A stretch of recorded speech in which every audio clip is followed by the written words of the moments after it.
High বন্ধুরা, SS ম্যাডরিতে আপনাদের স্বাগত। আরেকটি ব্লগ নিয়ে চলে এসেছি আপনাদের কাছে। আজ আমি যাব হাওড়া থেকে ট্রেনে ঝাড়খণ্ডের দুমকাতে, ওখানে শুটিংয়ের জন্য যাচ্ছি।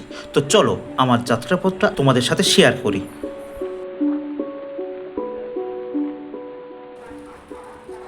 অবশেষে ছেড়ে দিল কবিগুরু এক্সপ্রেস।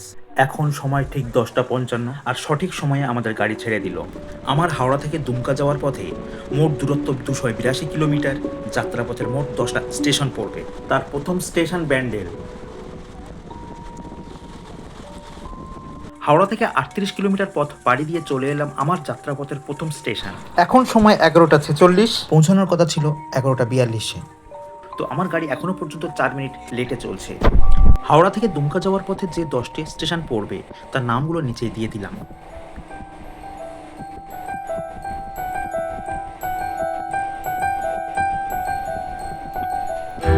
এখন সময় ঠিক 1:10, আসছে আমাদের চলার পথের দ্বিতীয় স্টেশন বর্ধমান। হাওড়া থেকে 105 কিলোমিটার পথ চলে এলাম। সঠিক সময় থেকে আমাদের গাড়ি 10 মিনিট লেটে আছে। আমাদের বর্ধমানের সময় ছিল রাইট 1টাতে।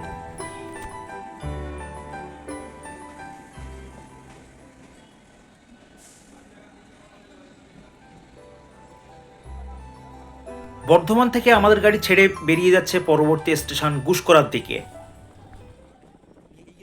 এখন আমরা যাচ্ছি খানা জংশনের উপর দিয়ে, আর এখান দিয়ে দুটো লাইন দুই দিকে চলে গেছে। সোজা চলে যাচ্ছে দুর্গাপুরের উপর দিয়ে আসানসোল মেল লাইন, আর আমরা লেফট সাইডে টার্ন নিয়ে চলে যাব বোলপুর শান্তিনিকেতনের দিকে।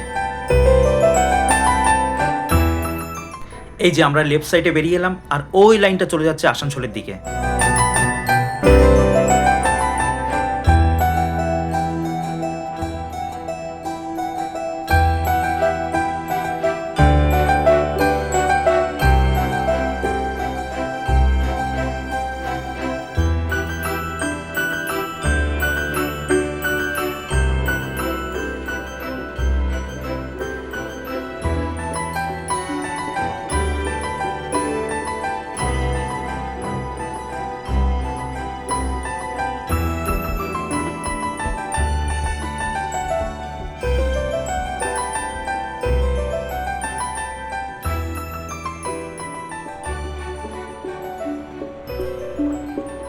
এই যে সেই আসানসোলের দিকের মেন লাইনটা।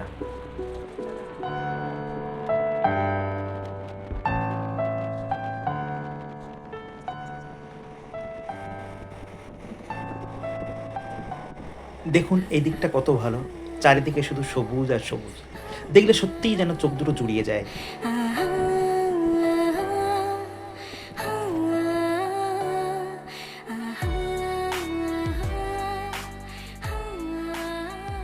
আর আমরা কথা বলতে বলতে চলে এলাম আমাদের গন্তব্যের তৃতীয় স্টেশন গুসকরাতে। হাওড়া থেকে 138 কিলোমিটার পথ চলার পর আমরা পৌঁছে গেছি এখন গুসকরায়। এখন সময় 1:47। এখানে পৌঁছানোর কথা ছিল ওই দুপুর 1:15-র দিকে, বাট আমরা ওই মোটামুটি 30-32 মিনিট লেটে চলছি। গুসকরাতে হল্ট টাইম ছিল মাত্র 2 মিনিট।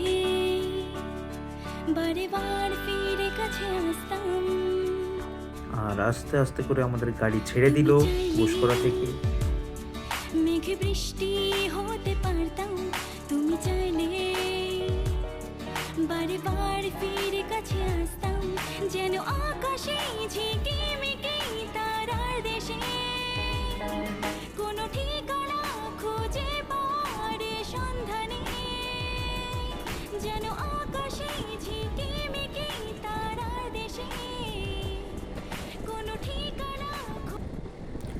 একের পর এক সবুজ ঘাসের বুক চিরে আমরা এগিয়ে চলেছি আমাদের সঠিক গন্তব্য দুমকার দিকে। এখনও অনেকটাই পথ আমাদের গাড়িতে বসে থাকতে হবে। সত্যি আর ভালো লাগছে না, বোরিং হয়ে যাচ্ছি।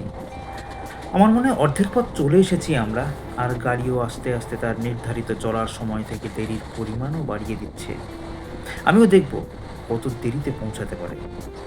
আর আপনারা বুঝতেই পারছেন জেনারেলে যাওয়াটা কতটা চাপের। তাও কিচ্ছু করার নেই, যেতে হবে। আমি আমার টিমের সাথে যেতে পারিনি, আমি ওই অন্য একটা কাজের জন্য আটকে গেছিলাম, তাই আমাকে এখন অগত্যা একা যেতে হচ্ছে।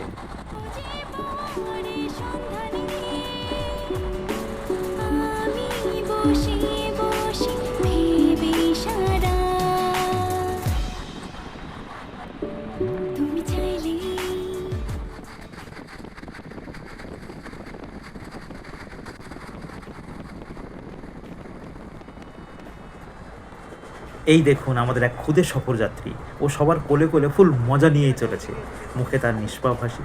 ভগবান ওর এই হাসি সারা জীবন অটুট রাখুক।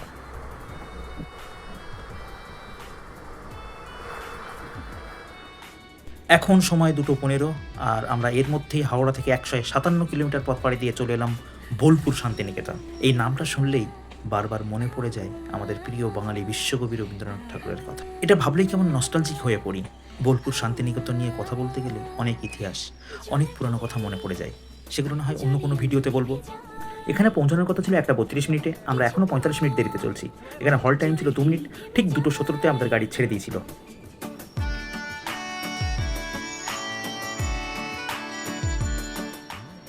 এখন সময় ঠিক 2:30, আর আমরা আমাদের যাত্রাপথের পঞ্চম স্টেশন প্রান্তিকে পৌঁছে গেছি। এখানে সময় ছিল ঠিক 1:40-এ, বাট আমরা 50 মিনিট দেরিতে চলছি। ঠিক 2 মিনিট হল্ট করে আমাদের গাড়ি আবার ছেড়ে দিল। অলস দুপুরের মধ্যে দিয়ে গাড়িতে বসে সবাই এগিয়ে চলেছে নিজের সঠিক গন্তব্যের দিকে। এখন সময় 2:58, আমরা এখন চলে এলাম সাঁইথিয়া জংশনে। এখানে সময় ছিল ঠিক 2:06 মিনিটে, বাট আমরা 52 মিনিট দেরিতে চলছি। এখানে হল টাইম ছিল 2 মিনিট। এটি আমাদের যাত্রাপথের 6ষ্ঠ স্টেশন।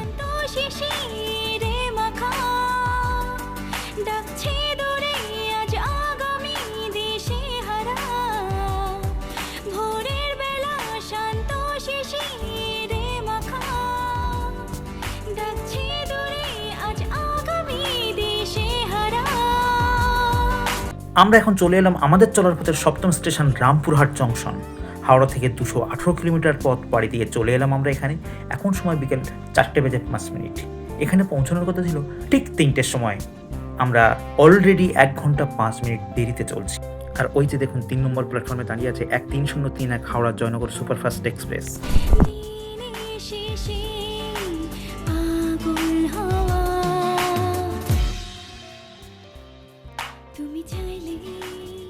রামপুরহাট ছেড়ে আমরা বেরিয়ে যাচ্ছি।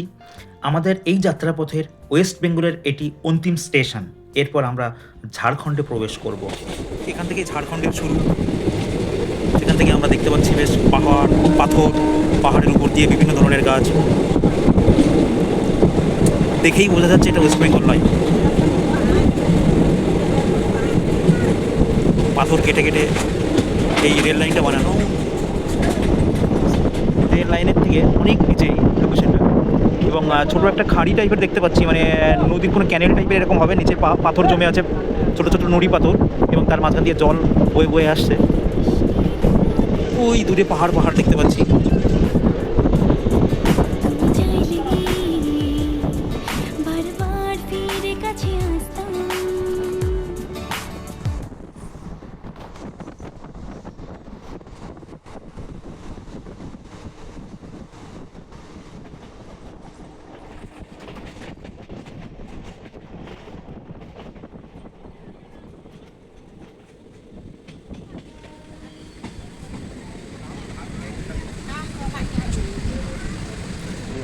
অলরেডি আমরা চলে এসেছি দুমকাতে। এখন বাজে 4:48।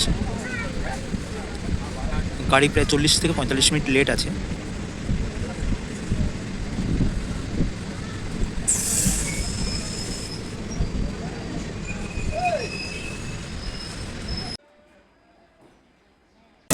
দুমকায় নেমে আমরা এই টোটো করে নিলাম। এখান থেকে খুব কাছেই এম কলেজ বলে একটা কলেজের পাশেই আমাদের যেতে হবে লোকেশান। সেখানে চলে যাচ্ছি, সেখানে আমাদের হোটেল আছে। তো অলরেডি গাড়িতে উঠে গেছি। এখান থেকে একটু বেশি দূরে নয়। এখানকার লোকেশন কিছুটা পুরুলিয়ার মতোই।